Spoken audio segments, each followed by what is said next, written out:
Hey guys, welcome back. Today we're gonna get started on the custom organization that we're gonna build into my drill press stand. If you don't know what I'm talking about, then you have some homework to do. So go check out my last video and then we will get started on today's project.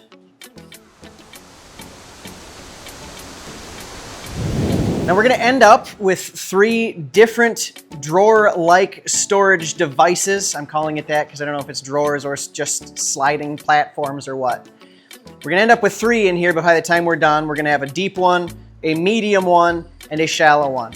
Right now, the first thing I'm gonna be focused on is the middle drawer because that is going to have the most dedicated, the most specialized storage built into it. I've got a lot of things that I want in that space, and we're gonna figure out how to make the best use of that space. So starting with this is going to be, it's just a hair oversized. I'm going to glue this down to a piece of 3/4 inch plywood. This is 3/4 inch MDF. I'll end up laminating it to that and then drilling most of the way through here to end up with pockets that will hold all of these different bits and pieces. Let's see here, this vise goes in the bottom drawer. That'll be later. So let's start with looking at Forstner bits. These are all going to get their own little pocket, just a hair over that diameter in here like this. Yeah, that'll balance. So I'm gonna have to take all of these and kind of set them up on here and figure out what that spacing needs to look like. A lot of that I can actually do in the computer, knowing what the diameter of this is. What I need to do is figure out where all of that is gonna go into this board, as well as all of this other new stuff that I've gotten. A couple of other tools that were down here before. And then this whole drawer full of, oh, don't drop it, I'm gonna drop it, I'm gonna drop it. There, this drawer full of kind of like junk, but there are some treasures in here. Yeah, I need to figure out the best placement for all of this kind of stuff. Stand up there. Throughout this board, we'll just put it like that for now and we'll know what size hole we have to drill for that. So I've got to figure out how to get all of that onto this, then take that roadmap into the computer, create a layout for it so that I can then put this into the CNC machine, push start, and let it cut everything out for me. I think there's going to be a little bit of back and forth that needs to go on with this, figuring out where exactly this stuff goes on this board, but I have a start. So I think the front edge is going to be all these Forstner bits, and then I think I'll have these plug cutters because they're a lot shorter than the Forstner bits. I think I will plan for those to actually go in the front row here just because it won't take up any space. And there will be some kind of a drawer face off the front of this. So plug cutters, Forstner bits, hole saws, weird stuff. And then behind that, I think we're going to start, we'll have kind of go from short to taller so that I'm not reaching over tall stuff and scratching myself on that to reach to shorter stuff. So short in front, tall in back, and this stuff kind of needs to be planned out. Once I get back here, I think what I'm gonna do, because most of that is actually impact style sockets on it, 1/4 inch quick change chuck style, 1/4 inch quick change, 1/4 inch quick change chuck style. Boom, nailed it, first take. That kind of stuff is going in the back here. So I think we're gonna work on the front first, and then towards the back, we will start probably just drilling a series of holes, almost like a pegboard, just to get it close. And then if I don't like where something is, there's gonna be a hole a 1/2 inch away and I can move that. So I think back there is gonna get to be sort of Swiss cheesy, and up front here needs to kind of be more intentional. All right, so I've been working at the computer for a while. I've been using my horrible notes to figure out more or less a roadmap for this. This is Adobe Illustrator, and starting, this will be the front of the drawer. I move towards the back. So we've got the Forstner bits, we've got the plug cutters, we've got hole saws, and then a whole just pile of kind of 1/4 inch holes to pretty much take up everything else. There is some strategy into some of it. It's not going to make sense if I'm just pointing it at a screen right now. I did kind of color code some of this just to keep in my head clear what some of this stuff was so I didn't forget anything. So this is more or less what we're going to end up cutting out. The first thing I need to do though is to just take, I think there were 3 different hole sizes. So if I zoom in here, this is going to be the darker color is going to be the hole that actually gets cut out by the CNC machine. The wider circle is the overall shape. So this is my biggest hole saw right here. I think that's 4 1/8 inch. That way I could space things out evenly. So, whoa, what was that for? I don't know why it jump zoomed like that. So there did end up being about 3 or 4 different like stem sizes, the little black holes. There's about 3 or 4 different sizes in here. So before we go and cut out this whole massive thing, we're just gonna go drill 3 or 4 little holes first and make sure that those holes are the correct size. All right guys, so I did a little bit of testing, cutting out these holes to see if my bits would fit in there. And there's only about 4 or 5 different hole sizes that I need to fit all of the different kind of bits that I have. So, you know, let's just look at some of them. I started here, that fit, but it was a little tighter than I wanted, so I opened it up by about 0.005 and got it to where I needed to be. So the top one fit after 3 tries. That second one was a tight fit. I could push it in there, but that's not what you want. It needs to be able to slide in and slide out. So I had to open that up a little bit. There was only 2 pieces in the whole thing that needed to fit this next size hole. I could have put it in the bigger hole, but then it would have been floppy. So there's 2 very specialized smaller holes, medium-sized holes in there. There is a lot of stuff that takes this, which is roughly 3/8 of an inch. I started with 0.38 and that was too tight, wouldn't go in. So I ended up at 0.39 and that fits really, really nice. It goes right in and it slides right out. So that's what we're going with for those. There was a small, an in-between size between my smallest and that one, that 3/8 of an inch. This ended up being irrelevant. It was close enough to my smallest size that I just scrapped that all together. But then this is that hex head, that quick connect sort of impact wrench style that I pushed it in here. I had to force it in there, but I could get it to go. The next one, I think I tried the exact same size just to see if there was a cutting error because it was close. And then finally I ended up opening it up by about 0.005 again, and that was just enough to make it go in there but not be real floppy. So we did all of these tests. Now I have my whole workpiece set up in here. I have the file loaded on the Masso. I've already zeroed it. I've got the file loaded. You hit rewind to make sure that it's starting at the very beginning. We're gonna go with spindle 12,000 sounds good. So that I can turn the spindle on. You can hear it cooking over there. Flood coolant is dust collection. That's good to go. Let's hope this works.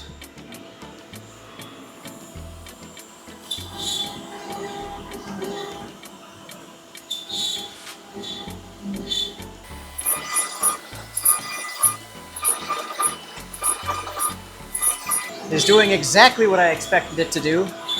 If I have a chance here, I'm going to blow out.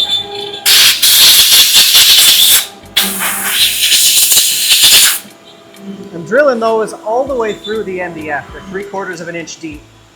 So we'll blow the dust out of there because it's having a hard time sucking it up from the very edge. And then we'll just take a bit over there and make sure that that hole is the right size. As long as I do it without sticking my fingers in the way. Come on now. Come on now.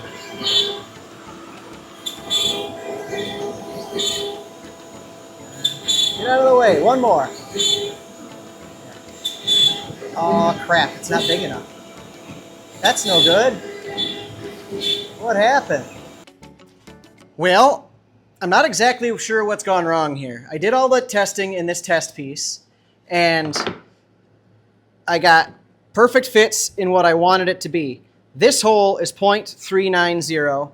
This hole, at least in the computer, is 0.390, and it does not actually take that the way I want it to. I have no idea why none of those holes are quite the same size as they are in my test piece. That doesn't make any sense to me. So after testing a few of these as it moved by, I stopped it. I told it was time to be done because it looked like the sizes on all of them weren't quite the same. Stopped the machine, and then I went to raise the Z height to get it out of the way. And because of the way this is sitting on here, my brain defaulted to, oh, up is up. So I pushed Y, and with the spindle running, I ran that piece across there. That is just operator error. That is just dumb. So unfortunately, I messed up. But that did not get all the way to the final depth. So I should still be able to drill holes within this channel that will accept what I'm trying to make fit in here. I need to go back into the computer and enlarge all of these holes by just a tiny little bit again. I'm not going to move the machine, it's already zeroed in the same place. So if I reload the file without moving any parts, by just expanding the holes a little bit, it'll pick up where I left off. It'll start over, hog out all those holes a little bit more, and then finish out the whole thing, hopefully this time without any errors. So really quick, before I got too carried away with changing all of the hole sizes, I was trying to think of what was different between the one I just did and my test piece that worked so well.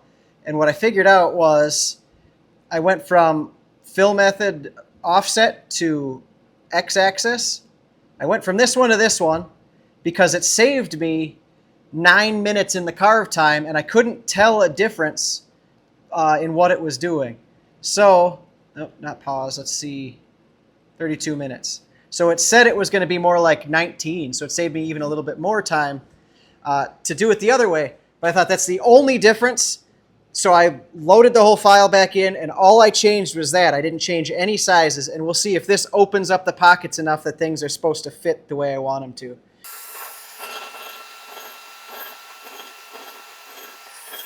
If this guy fits, then I think we're okay.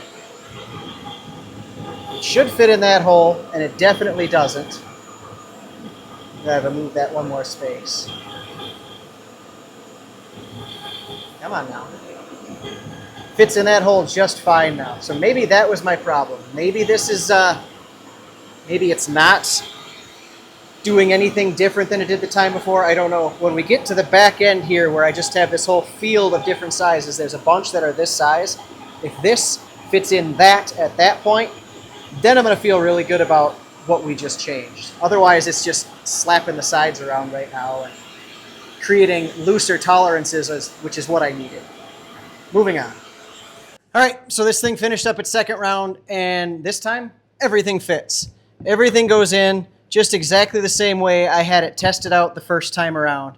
I don't know what the deal was with that pattern, how it could change hole sizes. I gotta look at this again. Yeah, the fill method of offset versus raster, meaning X or Y axis, somehow that changed hole diameters, which really threw me off.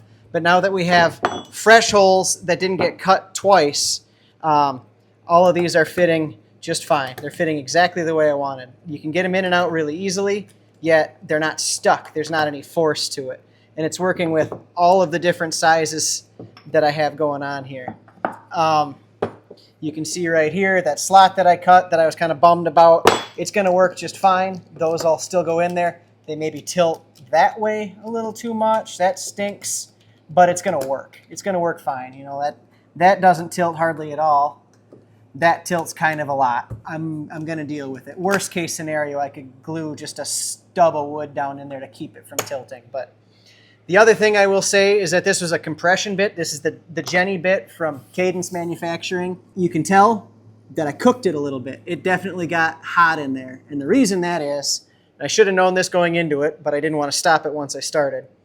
These holes are all big enough that when it's going, it has room on the outside of, there's enough slot between the bit and the sidewalls of the hole that it wasn't a problem. Because these are 0.35 or something along those lines. But these smaller ones that look like they got cooked, well, they did get cooked because it's a compression bit, which means it's cutting down and up at the same time. At least that's my understanding of it. And what it's not doing is lifting all the debris out of there. So you can see which holes had debris get stuck in it, and all that friction caused it to cook. The problem with that then is there's not enough relief around, I'm looking at my thumb, not at the bit. There's not enough relief around that bit when it's spinning really fast to let the dust come back out without burning it. Here, not a big deal. Here gets to be a big deal because these are 0.29 when the bit is 0.25, and that 0.04 is the difference between the outside wall of this and the bit, and that's just not enough to clear the chips and keep from cooking like this. So that's my fault for using the wrong direction of cut on this, but it's done, it's okay. I can sand that to be clean. I can probably clean this bit and save it. I don't think it got it.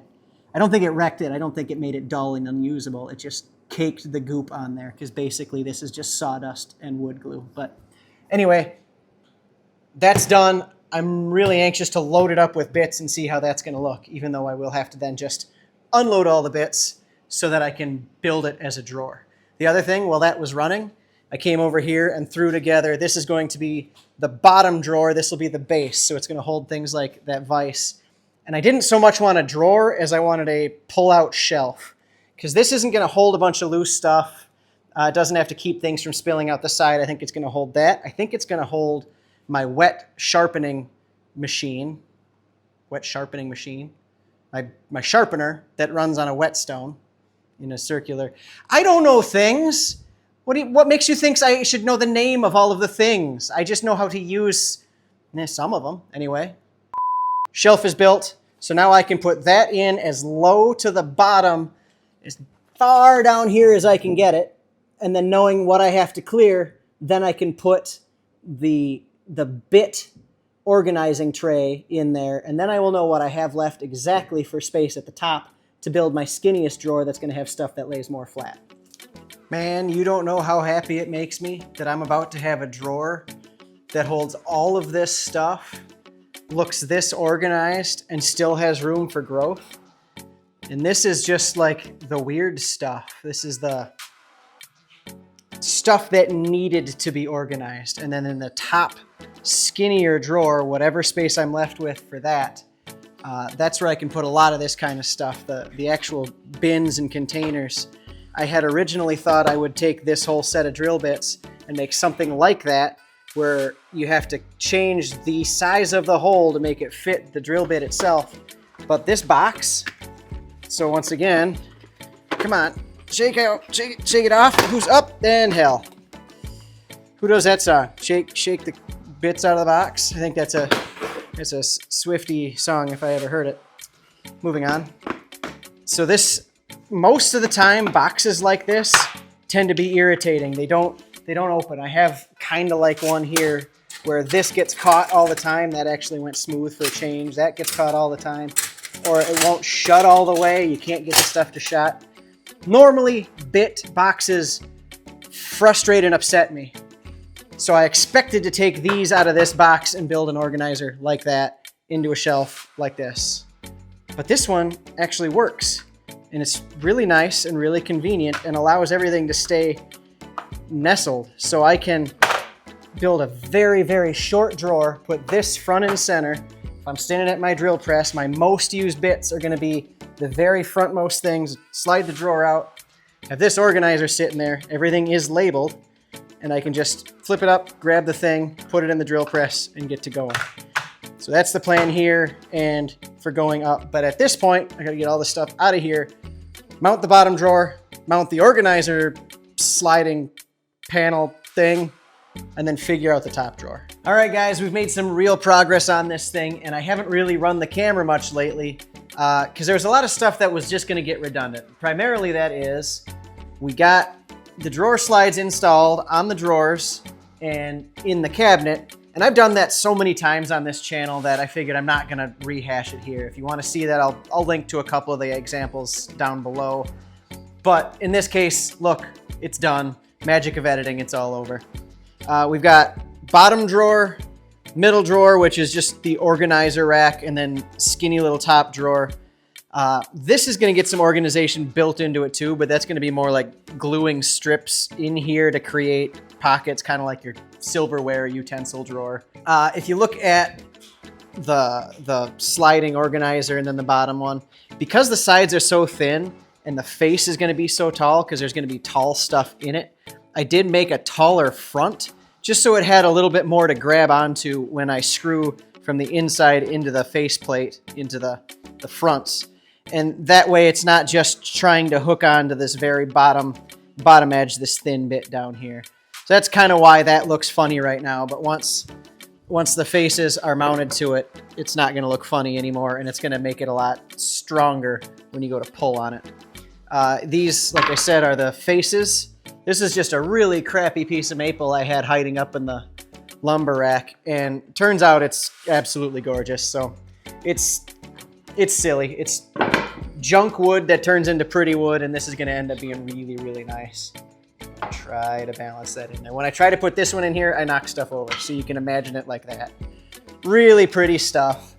I beveled the front, you can see around the edge there, to match what I did to all of this. I guess I beveled or chamfered, whatever you want to call it. I also did it a little bit to the back side so that the tolerances are going to be wide enough that this can expand and contract with the seasons, and it shouldn't get stuck in here. But I wanted to, if you're off center a little bit either way, having that bevel run into that bevel, it's going to kind of bump and slide in easier than if this was a square corner and this was a square corner. So that is a pretty intentional bevel. It's more function than look. Also, in the first video, when I showed this flare box, I had a number of people commenting on how this sharp corner was gonna reach out and grab me and kill me. And I've thought about that. They're definitely right. There's some possibility for running into this with, it's gonna be about knee high, and that would hurt a lot. So, first of all, I don't think it's gonna be a huge problem because where it sits, I have no reason to be on either side of this thing, so I have no reason to get that close to those corners. I'm hoping just by it being in its situation, in its position, I'm not gonna wreck myself on it. However, I'm probably still gonna wreck myself on it, so I also chamfered by running off of this face. This was flipped upside down. I chamfered this just to kind of make one sharp outermost edge go away, but then it's this point and this point that are gonna be a problem. I'm gonna take care of that right now. I put a very, very aggressive sanding disc on my angle grinder, and I'm gonna just do my best to freehand round this thing over here real quick. Once I get that done, I just need to sand the fronts, and then I can put finish on everything. Haven't quite decided what that's gonna be yet, but we're getting close. So let's round this over, let's do some sanding, and let's keep moving.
All right, guys, here it is. The ultimate drill press stand is all finished up, and I am just absolutely tickled with it. The storage is amazing. This organization just turned out fantastic. The overall thing just looks way better than it has any right to for a piece of shop furniture. The one thing I don't know about yet is whether or not my flare box works. So I've got a test set up here with a thick piece of walnut and a big Forstner bit, and we're gonna just throw some chips and see where they land. So I'm gonna set you in here, and look at that, we're already in the right spot. Let's see if we can catch some dust.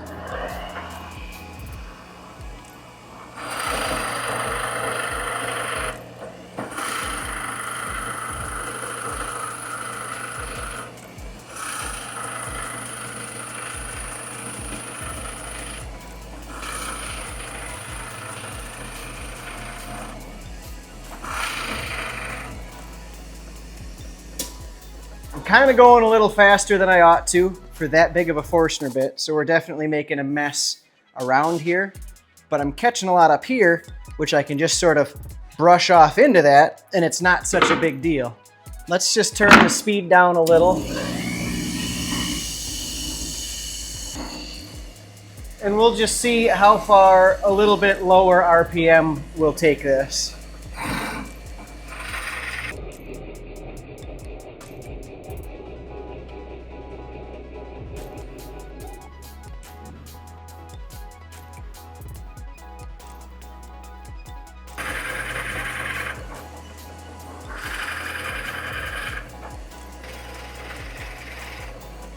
Well, there we go. I don't think I've missed a speck of dust since I turned it down to a more appropriate speed.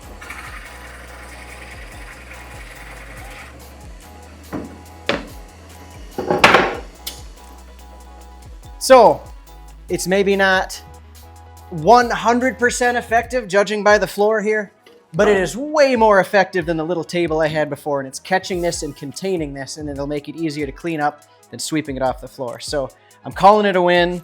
I've kind of run my hip into the corners on purpose a little bit, and it'll get my attention if I get it real hard, but it's not gonna stab me because of the way those rounded over. So anyway, really happy with this. You probably can't see me until I crouch down.